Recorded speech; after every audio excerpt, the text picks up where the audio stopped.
One of the largest produce markets in the world is right here in our state. It feeds millions of people every day and serves as an important outlet for our own farmers, for New York fruit and vegetable producers. And today we're going to take a deep dive in just how this market works and how it plans to get bigger and better. Hi, I'm Steve Ammerman, Director of Communications for New York Farm Bureau, and welcome to News Bites.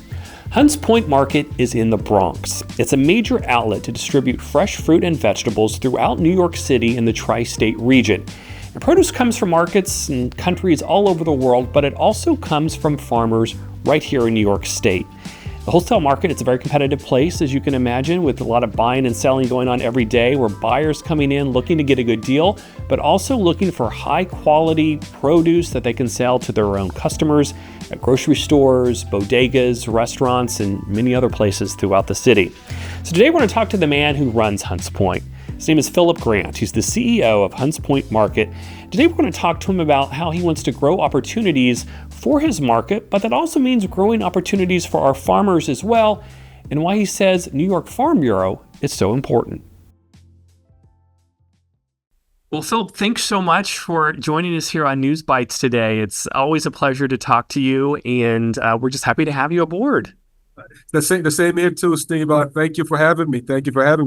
So Hunts Point has been around for, I guess, centuries. It's the largest food distribution center in the world. Is that correct? Kind of tell me, just what is Hunts Point if people aren't familiar with it? Oh, so great question, Steve. So we've been in the Bronx since almost 57 years, 1967. Okay. But the merchants have roots going back for 200 years. So we used to be in Lower Manhattan until we moved up. So what is Hunts Point? Hunts Point is the largest produce food hub there is in the city. 60% of the produce that goes out into New York City and the surrounding area comes out of the market. We like to say if you're having a local apple, 9 times out of 10 it's coming out. 6 times out of 10 it's coming out of the market, or one of our merchants had some sort of a touch point with it. So you're literally feeding millions of people a day. Millions. And my team here would tell me that we're getting better numbers. It's about 23.6 million people we feed daily within a 50-mile radius of the market. That's astronomical when you think of just the infrastructure that has to be in place for that to happen. So how does that work? Kind of give us a bird's eye view of that distribution center.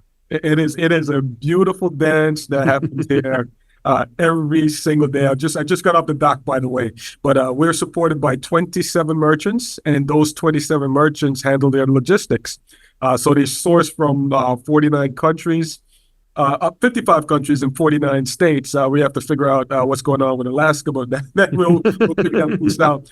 However, it's a beautiful dance. It's a roll up your sleeves type of market where we get in, get out. We start at 10 p.m. on average the night before, and we rock and roll all the way until 3 p.m. the next day. And we do that daily until Friday afternoon.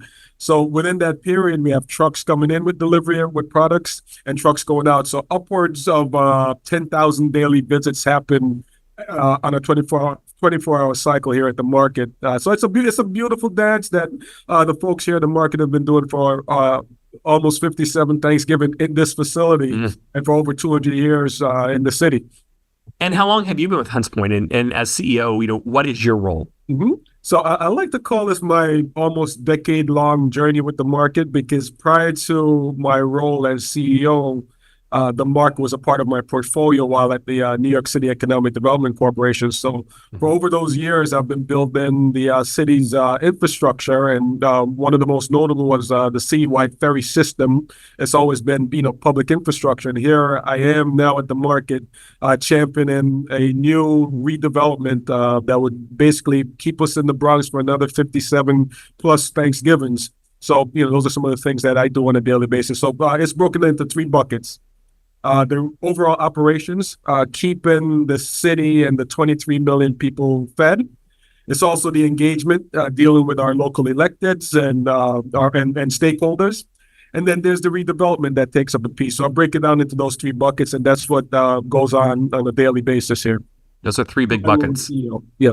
So I've been in the role for about almost close to 3+ years, but in the market for almost 5. Okay, so you were talking about engagement, and you've been doing so much more outreach with the farm community, with New York Farm Bureau, something that we probably haven't seen before at this level, which it makes a lot of sense because, your market starts with the food, it starts with the farms. Why is it important for you to get involved and to network with the farm community? And how are you going about doing that? Why is this so important to you?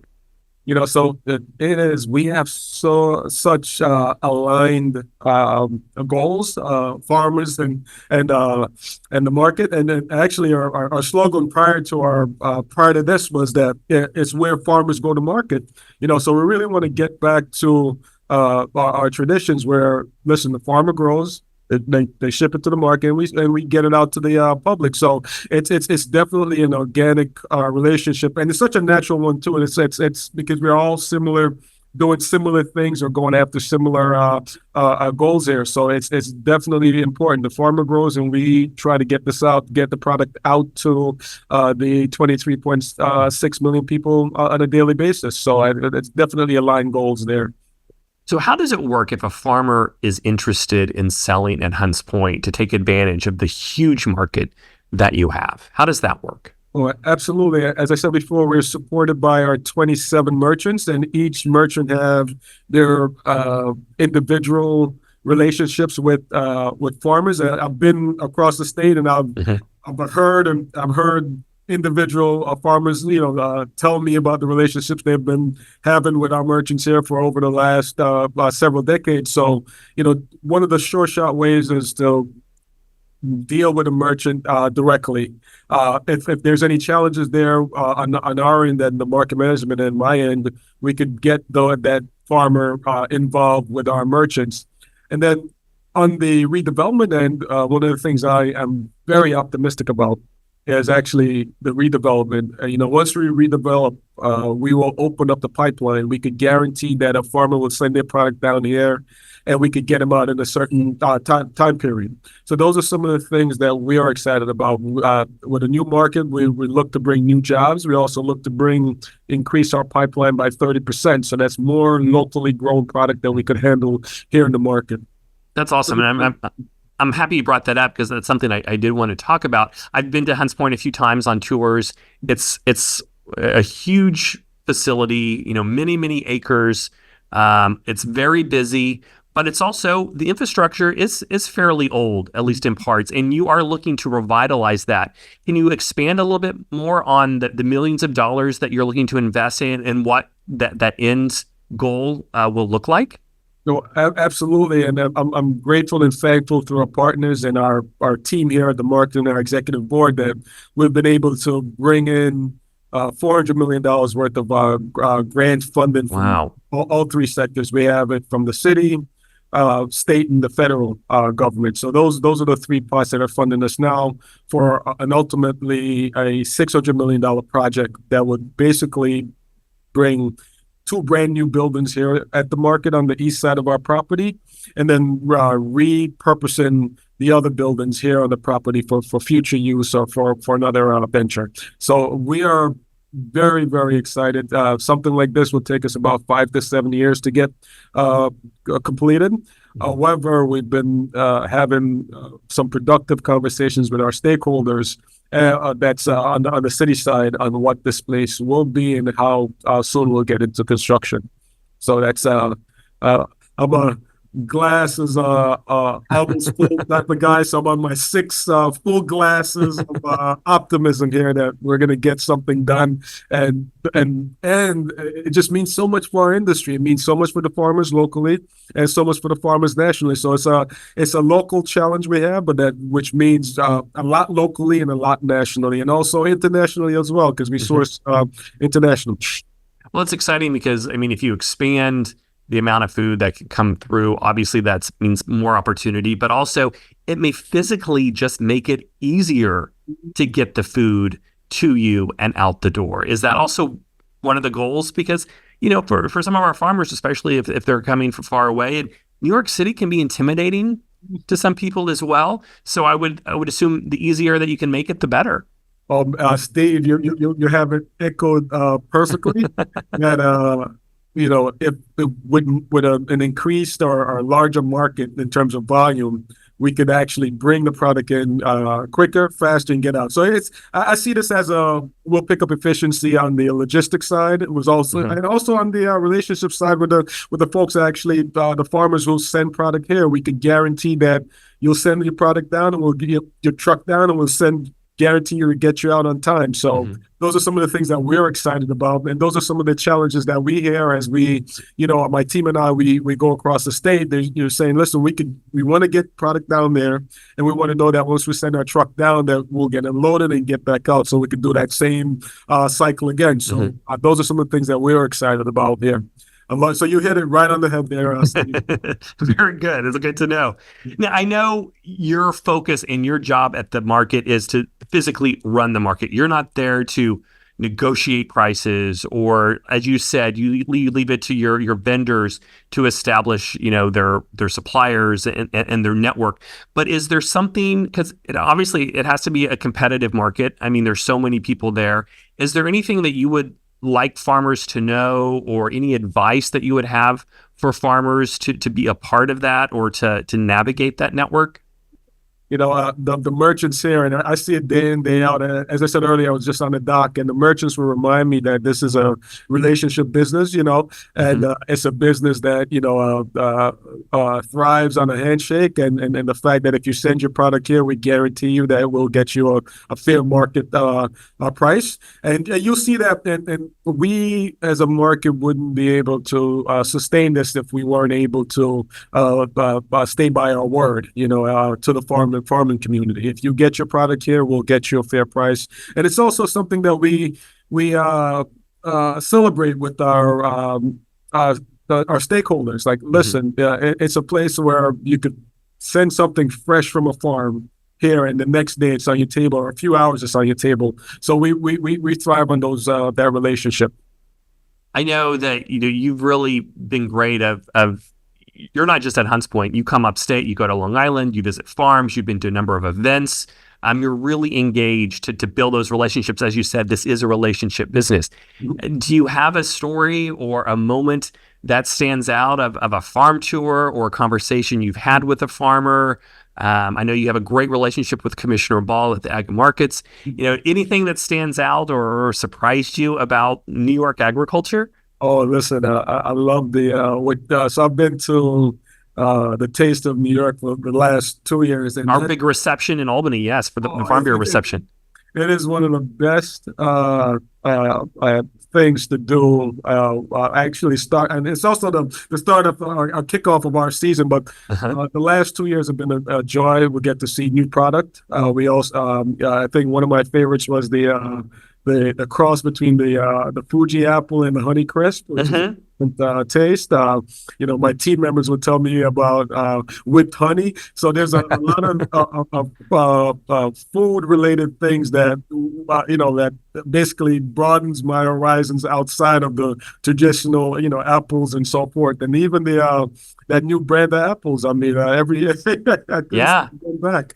So no, so just the fact that we're bringing everybody in the rooms, and also the farm event convention in December, where I Mhm. get to meet the other stakeholders, and we just share experiences. So I've got the relationship that we're we're continuing to cultivate with the Farm Bureau is just an excellent, outstanding relationship, and it's a necessary one for our sustainability, by the way.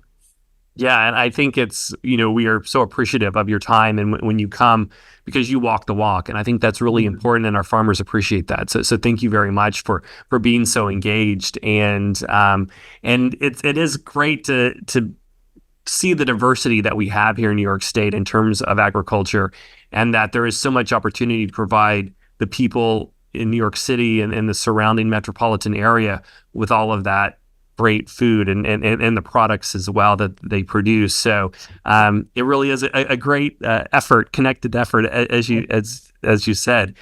We don't have too much more time, but you talked about the goals of expanding and remodeling, if you will, rejuvenating the market. In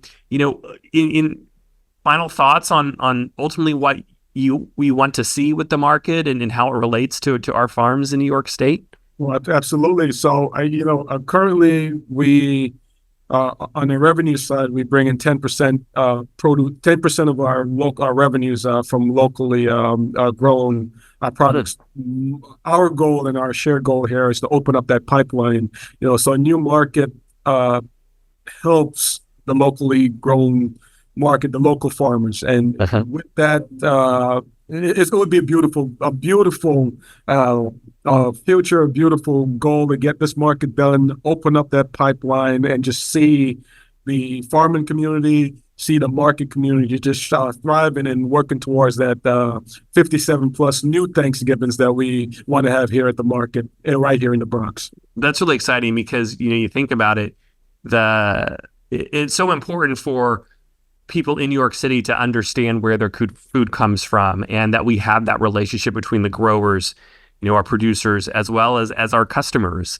And the better that connection exists, the better understanding exists, and it creates even more opportunity. So I'm really excited for you and the market and to see where this all goes.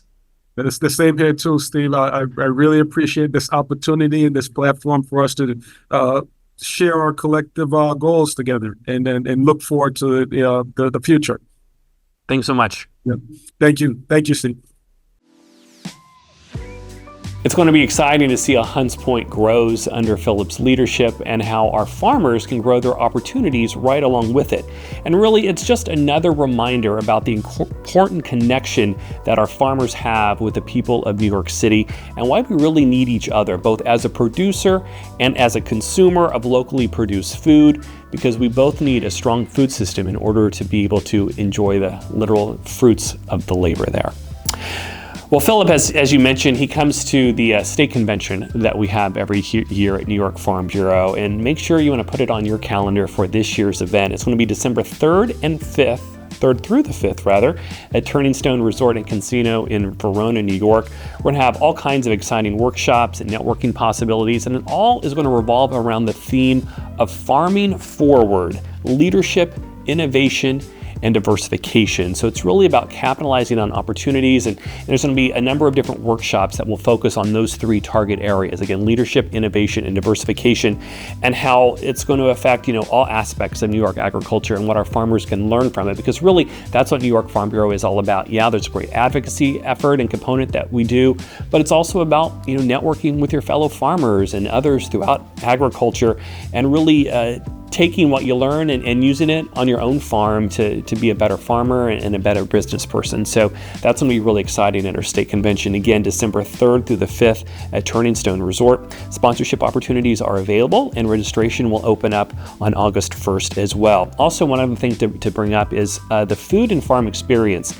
This is part of New York Farm Bureau's foundation. It's put on hold during the pandemic, and it's relaunching this year. It's a great opportunity for middle school and high school career counselors to come and learn about agriculture and all the career opportunities that exist in agriculture. Farming's important. We need our farmers, but we also need people that support our farmers, whether it's on the business side, whether it's in transportation, communications, marketing, research. There are so many job opportunities to learn about food and farming, and we're excited to bring back the Food and Farm Experience October 16th through the 18th in Fayetteville, New York. So if you know of a career counselor in your own school district who might be interested in learning about agriculture and how that can benefit your students, let them know about this opportunity. Registration is open until July 1st, and all of the information, both for the Food and Farm Experience as well as the state convention, can be found on our website at nyfb.org. Just click on events and you'll get all the information that you need. Well, that will do it for this edition of News Bites. We hope you enjoyed the conversation today with Phillip, and also like to thank Seth Moser Katz for putting this podcast together. As always, make sure you thank a farmer for all that they do.